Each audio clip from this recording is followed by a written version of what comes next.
જો બેટા તમે લોકો JEE મેન્સ 2026 આપવાના હોવ તો તમારા માટે એક અપડેટ છે.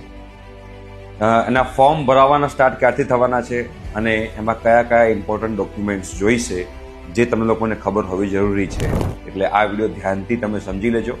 તમારા ફ્રેન્ડ જોડે આ વિડીયો શેર કરી દેજો અને પેજને ફોલો કરી દેજો, બિકોઝ તમને લોકોને તમારા એડમિશન ગાઈડન્સનું બધી વસ્તુ તમે લોકોને અહીં આગળ A to Z મળી જવાની છે.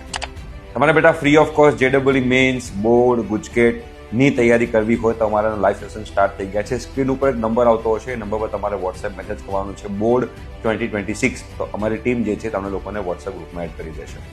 રાઈટ. હવે તમારે આ JEE મેન્સ બેસ્ટ ઓફ 2 હોય છે. એમાં એક ટ્રાયલ જાન્યુઆરીમાં લેવાશે, એટલે કે એક એક્ઝામ જાન્યુઆરીમાં લેવાશે અને બીજી એક્ઝામ એપ્રિલ મંથમાં લેવાશે. રાઈટ. એના ફોર્મ ભરાવાનું સ્ટાર્ટ થશે ઓક્ટોબર મંથમાં.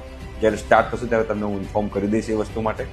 ડોક્યુમેન્ટ્સ કયા જોઈશે તો સૌથી પહેલાં તો તમારું આધાર કાર્ડ જોઈશે. આધાર કાર્ડમાં જે તમારું નામ છે એ અને તમારું 10th જે માર્કશીટ જે છે એ બંનેમાં નેમ સરખા હોવા જરૂરી છે. બરોબર છે. એટલે આધાર કાર્ડ લેટેસ્ટ તમે અપડેટ કરાવી દેજો.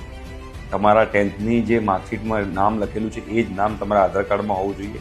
એડ્રેસ પણ એ જ હોવું જોઈએ, લેટેસ્ટ અપડેટેડ એડ્રેસ અને તમારા ફાધરનું નામ. આ બધી વસ્તુ આધાર કાર્ડમાં પરફેક્ટ હોવી જોઈએ, કોઈ મિસ્ટેક ના હોવી જોઈએ. બીજું કેટેગરી સર્ટિફિકેટ. તમે ઓપન EWSમાં આવતા હો, રાઈટ, SC, ST, OBC, NCLમાં આવતા હોય તો તમારું સર્ટિફિકેટ, હા, પણ આ સર્ટિફિકેટ સેન્ટ્રલ ગવર્મેન્ટ એ ઇસ્યુ કર્યું હોય એ હોવું જોઈએ, સ્ટેટ ગવર્મેન્ટનું નહીં. અમુક કાસ્ટ એવી હશે જે સ્ટેટમાં OBCમાં આવતી હશે બટ સેન્ટ્રલમાં OBCમાં નહીં આવતી હોય. અમુક કાસ્ટ એવી હશે જે સ્ટેટમાં EWSમાં આવતી હશે પણ સેન્ટ્રલમાં નહીં આવતી હોય. તો સેન્ટ્રલ લેવલનું તમારું કાસ્ટ સર્ટિફિકેટ જોઈશે, રાઈટ. અને તમે લોકો જો ફિઝિકલ ડિસેબિલિટી હોય તો UDID સર્ટિફિકેટ તમારા લોકોને જોઈશે.